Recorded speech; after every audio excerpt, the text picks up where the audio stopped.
Reality is just a picture in our mind.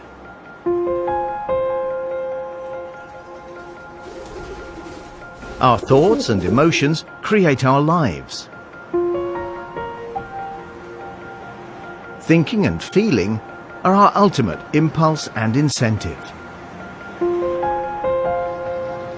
We call being able to follow our thoughts freedom.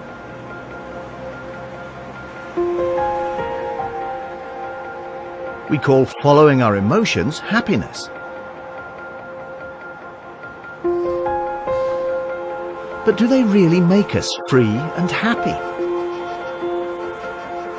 And who is this thinking and feeling inside of me? Is this really me?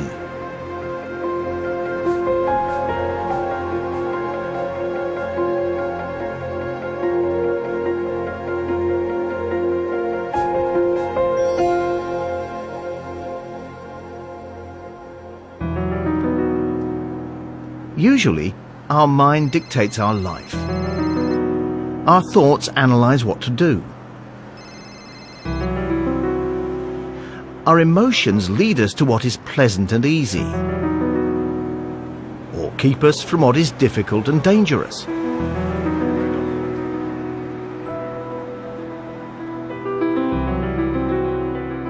This is as practical as it is effective. But sometimes our mind gets in our way. When we want to sleep and we lie awake worrying. When we want to forget and we analyze rather than letting go. When we want to enjoy and we cannot stop mulling over something. Our mind seems to be working pretty much on its own. And sometimes our mind seems not to be our friend.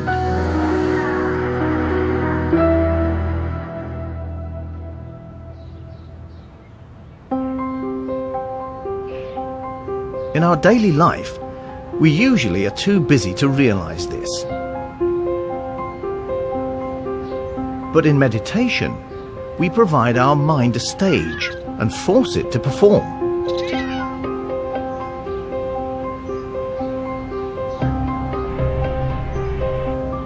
In meditation, our mind cannot hide behind being busy. Having no distractions, we can watch its every move.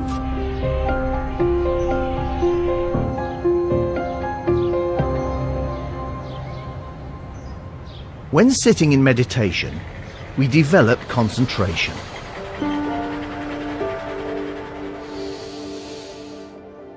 Concentration is our anchor. We focus on breath.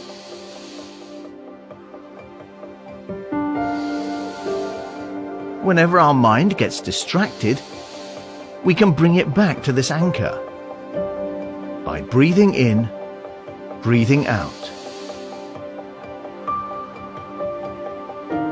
The more we focus, the better we concentrate.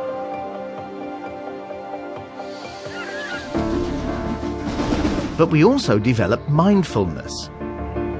Being mindful means opening up with all our senses, being completely in the here and now. We mindfully perceive our body and our surroundings. Every detail matters. The cool breath in our nose, the screeches of birds, the pain in our left knee. We can be aware of every thought, of every emotion arising in our mind.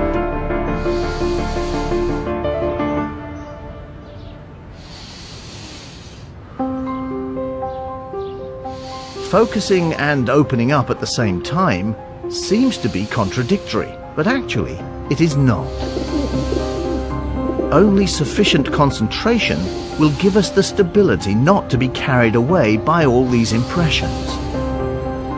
While being in mindful concentration, our mind can neither hide or slip away, nor can it hold on to anything. Because unlike in daily life, we do watch it, but we do not focus on it. We only focus on our anchor.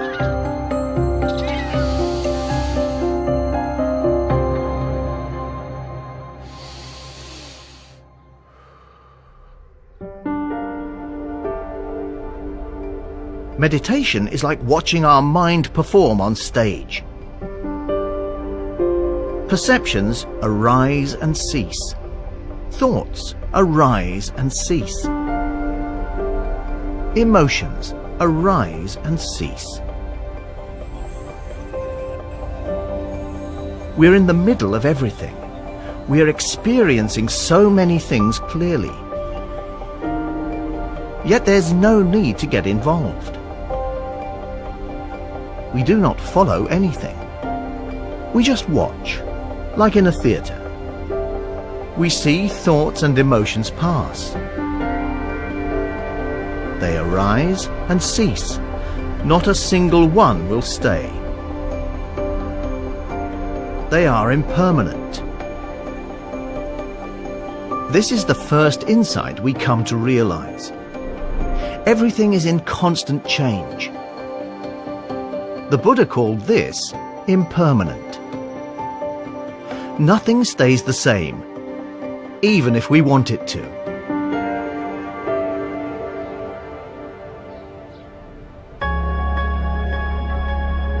Seeing our thoughts and emotions pass, we can have a closer look. Have we seen them before? Are they memories from the past? Or plans for the future? Where do they come from? Where do they take us? Do they make us feel happy? Or do they lead into endless loops of anger and worry? Some thoughts are delighting or entertaining. Some feelings are pleasant. But whatever we see, whatever we enjoy, it is impermanent. It will not stay. This is what the Buddha called dissatisfying. In an impermanent world, whatever we enjoy, it cannot bring lasting satisfaction. We can never really settle down or hold on tight to anything, even though we would like to. Eventually, we feel dissatisfied and often suffer from this. Eventually, we have to let go, but do not want to. Because usually, our mind does not like letting go.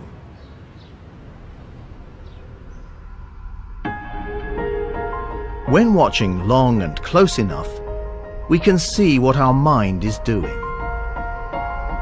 But we also realize we cannot really make it do anything. Neither can we completely decide what to feel or think. Nor can we decide not to think or feel at all. We understand. We are just an observer. We are not the player. Our mind works on its own, and we are not in control. Of course, we can tell the player what to play, and quite often he will. But sometimes he won't. It's not up to us. Strange but true, our mind is not up to us. The Buddha called this no self. Since we do not have control or command, referring to our mind as being me does not really make sense. Because we are not the player.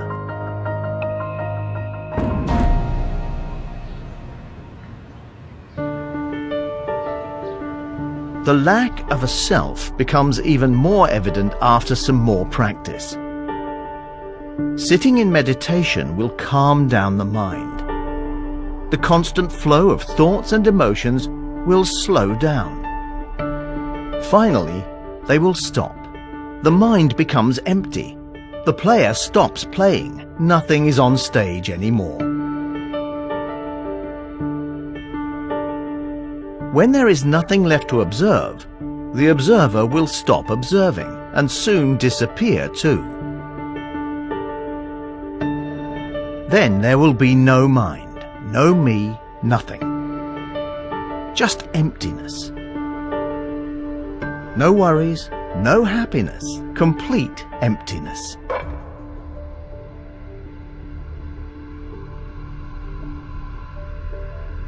Now we can experience what is beyond our mind.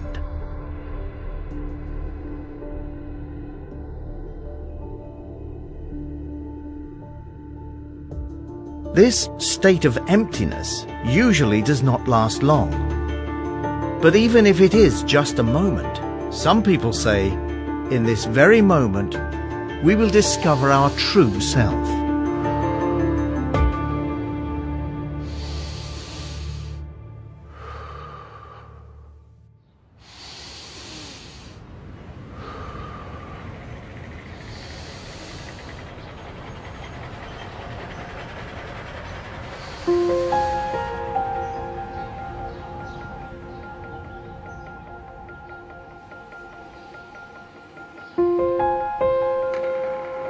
By meditating, we can develop concentration and mindfulness.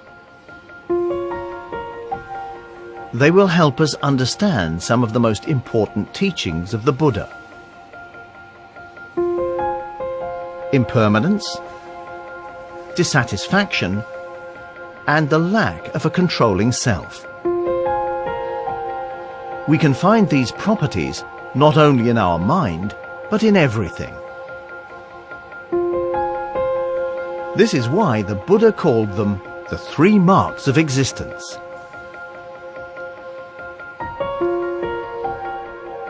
Understanding these marks is essential to understanding our mind. By meditating, we can explore our mind. We can watch thoughts and emotions arise and cease, and understand what is behind them. We can learn how to better deal with our mind.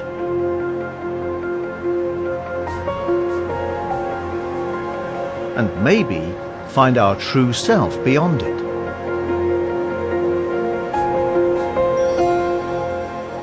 Because our true self does not need a mind.